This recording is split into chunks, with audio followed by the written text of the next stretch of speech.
ఆంధ్రప్రదేశ్ ఎన్ని లక్షల కోట్ల అప్పుల్లో ఉన్నా జీతాలు చెల్లించేందుకు తిప్పలు పడుతున్న సీఎం జగన్ మాత్రం తన విలాసాలకు హంగు ఆర్భాటాలకు చేసే ఖర్చు అంతా ఇంత కాదు.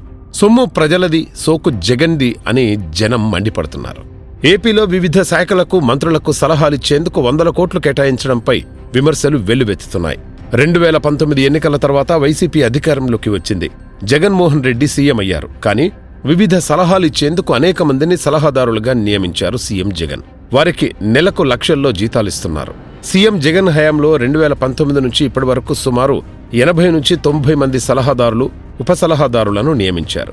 ఏపీలో సలహాదారుల కోసం ఇప్పటికే 680 కోట్లు ఖర్చు చేశారు. అంతేకాదు, సకల శాఖల మంత్రిగా, షాడో సీఎంగా పేరున్న సజ్జల కోసం 4.5 ఏళ్లలో 140 కోట్లు ఖర్చు చేశారంటే వీరంతా ప్రభుత్వానికి ఏ విధంగా సలహాలిస్తున్నారో అర్థం కావడం లేదు. రాష్ట్రం ఆర్థిక ఇబ్బందుల్లో ఉన్నప్పటికీ వీరికి అనవసరంగా నిధులు కేటాయిస్తున్నారని గతంలో హైకోర్టులో పిల్లు వేశాం. న్యాయస్థానం స్పందిస్తూ దేనికోసం ఇంతమందిని నియమించారు, ఎలాంటి సలహాలిస్తున్నారు, వాటినెక్కడైనా అమలు చేస్తున్నారా, సలహాదారుల విధానం అనవసరమని కోర్టు అభిప్రాయపడింది.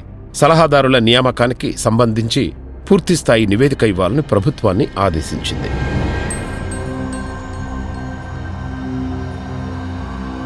ఏపీలో సలహాదారుల నియామకంలో నూతన విధానాన్ని తీసుకొస్తున్నట్టు మార్చి 2023లో హైకోర్టు ప్రభుత్వం నివేదిక ఇచ్చింది.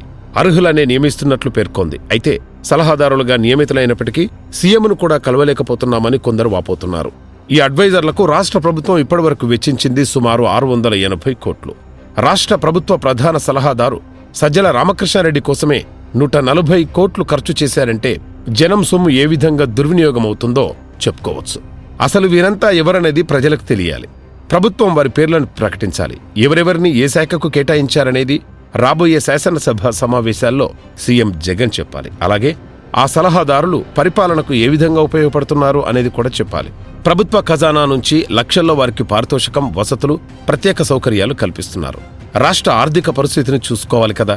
సలహాదారులకు కల్పించినన్ని ప్రత్యేక సౌకర్యాలు హైకోర్టు న్యాయమూర్తులకు కూడా లేవు. దివంగత ముఖ్యమంత్రి వైఎస్ రాజశేఖర రెడ్డి ప్రభుత్వంలో సలహాదారుగా పనిచేసిన కేవీపీ రామచంద్రరావు ఎప్పుడూ బయటకు వచ్చి మాట్లాడలేదు. సీఎం జగన్ మంత్రులకు సలహాదారులను నియమిస్తే పర్వాలేదు, కానీ ప్రభుత్వ శాఖలకు సలహాదారులేంటని హైకోర్టు ప్రశ్నించింది. ఇలాగే వదిలేస్తే రేపు కలెక్టర్లు, కమిషనర్లు, తహసీల్దారులకు కూడా సలహాదారులను నియమిస్తారేమో అని హైకోర్టు ధర్మాసనం పేర్కొందంటే పరిస్థితి అర్థం చేసుకోవచ్చు.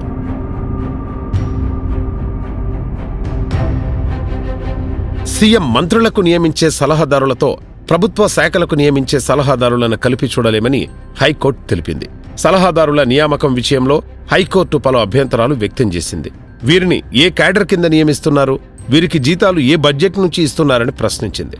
సాధారణంగా ప్రభుత్వ శాఖల్లో పనిచేసే ఉద్యోగులకు క్యాడర్ ఉంటుందని, అలాగే జీతభత్యాలు బడ్జెట్ నుంచి ఇస్తారని, దానికి విరుద్ధంగా వీరి నియామకాలు, జీతభత్యాల చెల్లింపులున్నాయని హైకోర్టు అభిప్రాయపడింది. ప్రజాధనము నుంచి వీరికి చెల్లింపులు చేయడానికి ఉన్న ప్రాతిపదికన ఏంటని హైకోర్టు ప్రభుత్వం ప్రశ్నించింది. అలాగే శారదా పీఠాధిపతి స్వరూపానంద సలహాతో దేవాదాయ శాఖ సలహాదారు శ్రీకాంత్ను నియమించినట్లు ప్రభుత్వం చేసిన వాదనపై హైకోర్టు ఘాటు వ్యాఖ్యలు చేసిన విషయం తెలిసిందే. పీఠాధిపతులు ప్రభుత్వాన్ని ఎలా నడుపుతారని, వారు దేవాలయాలు నడిపేందుకు పరిమితమైతే మంచిదని చురకలంటించింది.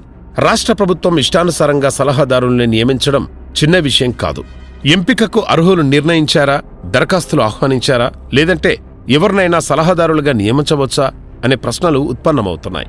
సలహాదారుల కోసం చేసిన ఖర్చుతో వందలాది గ్రామాల్లో రహదారులకు రిపేర్లు చేయించవచ్చు. రాజకీయ పునరావాసం కోసం తమకు నచ్చిన వారిని, పదవి విరమణ చేసిన వారిని సలహాదారులుగా నియమించి లక్షల్లో జీతం చెల్లించడంపై అభ్యంతరాలు వ్యక్తమవుతున్నాయి. ప్రజల నుంచి తీవ్ర అభ్యంతరాలు వ్యక్తమవుతున్నా జగన్ సర్కార్ మాత్రం వాటిని ఖాతరు చేయడం లేదు.